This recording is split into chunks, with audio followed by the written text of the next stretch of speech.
আসসালামু আলাইকুম। প্রিয় দর্শক, আমরা সাধারণ মানুষ তো বছরের পর বছর ধরে সরকারের নানান ধরনের সার্কাস উপভোগ করে আসছি এবং বর্তমানে অন্তর্বর্তীকালীন সরকারের সময় সেই সার্কাসের মাত্রা ছাড়িয়ে গেছে চরমভাবে। সরকারের উপদেষ্টারা, ছাত্র সমন্বয়ক কিংবা কথিত বিপ্লবীরা যে হুঙ্কার ছাড়ছেন, সরকারের ভেতরে বা প্রশাসনের মধ্যেও এখনো ফ্যাসিস্টদের দোসররা রয়েছে, তাদের উৎখাত করতে হবে। উৎখাত করে না কেন? কেন পারছে না? আমরা এই কথা বলতে বাধ্য হচ্ছি যে তাদের ভাষাতেই যারা ফ্যাসিস্টদের দোসর, আওয়ামী লীগের দোসর, তাদের কাছ থেকে নিয়মিত মাসোহারা নিয়ে কিংবা বিশেষ উপঢৌকন নিয়ে, চাঁদা নিয়ে তাদেরকে বহাল তবিয়তে রেখেছে, ছাড় দিয়ে রেখেছে। আগেও অনেক ধরনের প্রমাণ দিয়েছি, ব্যাখ্যা দিয়েছি, আজকেও দেব। শেখ হাসিনা স্বৈরাচার হয়ে উঠেছিলেন কেন? পেছনে তো নানান কারণ রয়েছে। তার মধ্যে একটি অন্যতম হচ্ছে কথিত এক শ্রেণীর সাংবাদিকদের নির্লজ্জ দালালি, সীমাহীন চাটুকারিতা, তাবেদারি। শেখ হাসিনা যা বলেছেন তালি বাজিয়েছেন, তেল মেরেছেন, বাহা বাহা করেছেন, শেখ হাসিনা উৎসাহিত হয়েছেন। সেই সাংবাদিকদের অনেকের নামে হত্যা মামলা হয়েছে এই সরকারের সময়, যদিও সেই হত্যা মামলাগুলোর সঙ্গে আমি একমত নই, কিন্তু তাদের বিরুদ্ধে তো অসংখ্য অসংখ্য অভিযোগ রয়েছে। সেই তাদের কাউকে কাউকে গ্রেপ্তার করা হয়েছে, কেউ কেউ বুক ফুলিয়ে চলাফেরা করছে, সরকারের উপর মহলে ওঠা ব্যবসা করছে। যেমন 11টি সংস্কার কমিশন হয়েছে, বাংলাদেশে বিপ্লব বয়ে দেবে, নানান ধরনের সংস্কার মাধ্যমে এই সংস্কার কমিশনগুলো তো বিতর্কিত হয়েছে। এর মধ্যে তার মধ্যে গণমাধ্যম সংস্কার কমিশন, এটিও কম বিতর্কিত নয়। আমি সে বিষয়ে যাচ্ছি না। আপাতত যে বিষয়টি তুমুল আকারে বিতর্কের সৃষ্টি করেছে তা হচ্ছে আগামী 27 জানুয়ারি এই কমিশন গণমাধ্যম মালিক, ইলেকট্রনিক চ্যানেলের যে মালিকেরা রয়েছেন, তাদের যে প্রতিষ্ঠান অ্যাসোসিয়েশন অব টেলিভিশন ওনার্স, অ্যাডকোর প্রতিনিধিদের সঙ্গে মত বিনিময় করবেন। বেশ ভালো কথা, এটা করতেই হবে। কিন্তু সেখানে কাদেরকে নিমন্ত্রণ জানানো হয়েছে, আমন্ত্রণ জানানো হয়েছে? সব টেলিভিশনের মালিকেরা রয়েছেন বা প্রতিনিধি রয়েছেন। তার মধ্যে যেমন ইকবাল সোবহান চৌধুরী, ডিবিসি নিউজ চ্যানেলের তিনি চেয়ারম্যান এবং তার নামেই বা অন্য কারোর নামেই লাইসেন্স রয়েছে। যাই হোক, যে সেটি বড় কথা নয়, তার টেলিভিশন এটি আমরা সবাই জানি। এবং তিনি অ্যাডকোর মানে অ্যাসোসিয়েশন অফ টেলিভিশন ওনার্স, এই অ্যাসোসিয়েশনের তিনি হচ্ছেন কোষাধ্যক্ষ। ইকবাল সোবহান চৌধুরী সম্পর্কে আমরা জানি না? সাংবাদিক দম্পতি সাগর রনি হত্যাকাণ্ডের বিচারের দাবিতে যে সাংবাদিক সমাজ, বিএনপিপন্থী, আওয়ামীপন্থী, জামাতপন্থী সাংবাদিকরা এক কাতারে এসে মিলেছিল, দুর্বার গণ আন্দোলন মানে সাংবাদিক গণমাধ্যম কর্মীদের আন্দোলন গড়ে তুলেছিল, তার সঙ্গে বিট্রে করে সাগর রনির রক্তের উপর দিয়ে ইকবাল সোবহান চৌধুরী আওয়ামী লীগ সরকারের উপদেষ্টা হয়েছিলেন।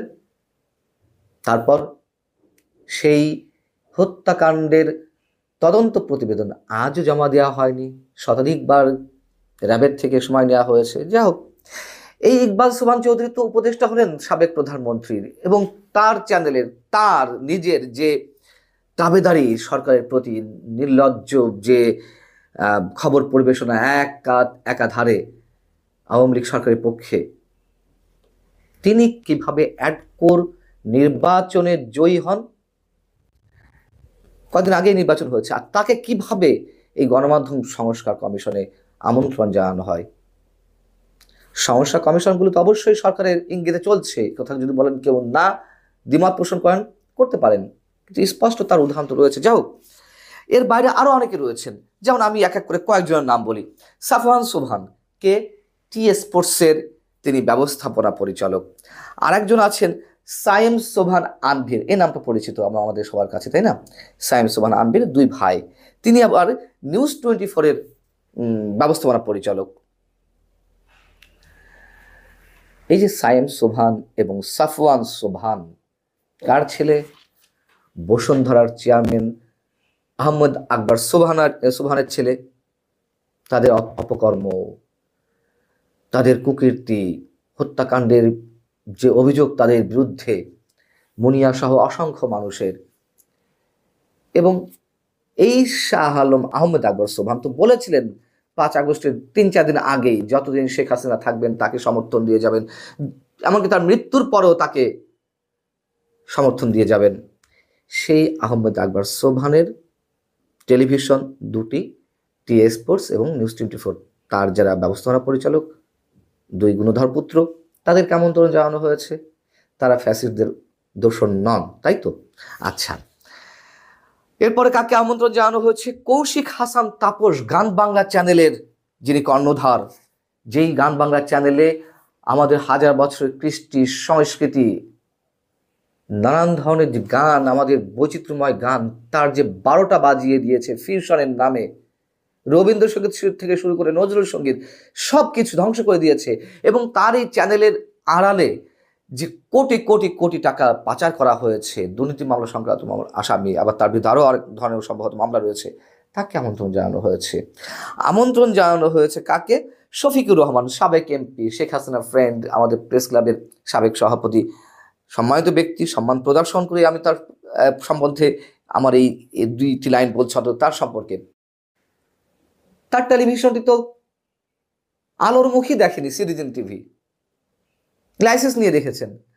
আমি বুঝলাম না, আমার মাথা আসছে না, আমার যদি ভুল না হয়ে থাকে, সেটা তো আত্মপ্রকাশই করেনি। এই টেলিভিশনের প্রতিনিধিকে কিভাবে আমন্ত্রণ জানানো হয়? বড় অদ্ভুত সব কাণ্ড ঘটছে। আচ্ছা, এরপরে কে আছেন? আরিফ হাসান, দেশ টিভির ব্যবস্থাপনা পরিচালক, কি নির্লজ্জ দালালি করেছে, দুর্নীতি করেছে, শত শত কোটি টাকা পাচারের অভিযোগ রয়েছে তার বিরুদ্ধে, তিনি আটকও হয়েছিলেন, তাকে আমন্ত্রণ জানানো হয়েছে। এবং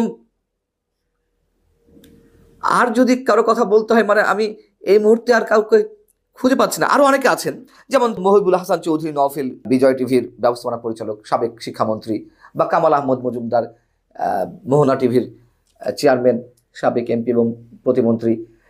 তাদেরটা ধরে নিলাম যে তারা দলীয় লোক, আওয়ামী লীগের, কিন্তু মামলা তো রয়েছে।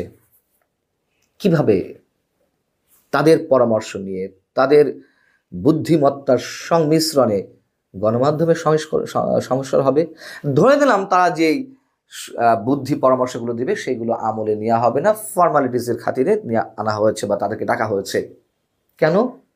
একদিকে চিৎকার করবেন ফ্যাসিস্টদের দোসরদের খুঁজে বের করতে হবে, আর ফ্যাসিস্টদের দোসররা প্রকাশ্যে এসে বৈঠক করবে সরকারের প্রতিনিধির সঙ্গে। কি অদ্ভুত!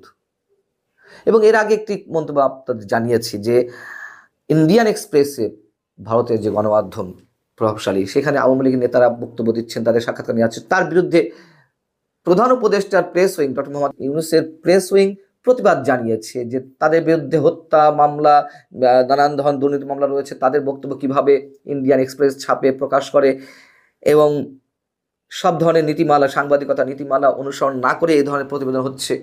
প্রেস উইং এই বিষয়ে কি ধরনের বিবৃতি দেবে? গণমাধ্যম সংস্কার কমিশনের পক্ষ থেকে যে যাদের বিরুদ্ধে হত্যা মামলা, যাদের বিরুদ্ধে দুর্নীতি মামলা, এবং যাদেরকে আমরা স্পষ্টভাবে চিনি দালাল হিসেবে, তাবেদার হিসেবে, চাটুকার হিসেবে, তাদেরকে যে নিয়ে এসে জামাই আদর করে বসিয়ে তাদের মতামত গ্রহণ করা হবে, প্রেস উইং এইগুলো দেখবে না, এখানে কোনো বিবৃতি দিবে না। সবকিছু ভাউতাবাজি চলছে, নাটক চলছে, সার্কাস। আমাদের কি করার? আমরা দেখি, উপভোগ করি, উপভোগ করতে ভালোই লাগে। আল্লাহ হাফেজ, ভালো থাকুন সবাই।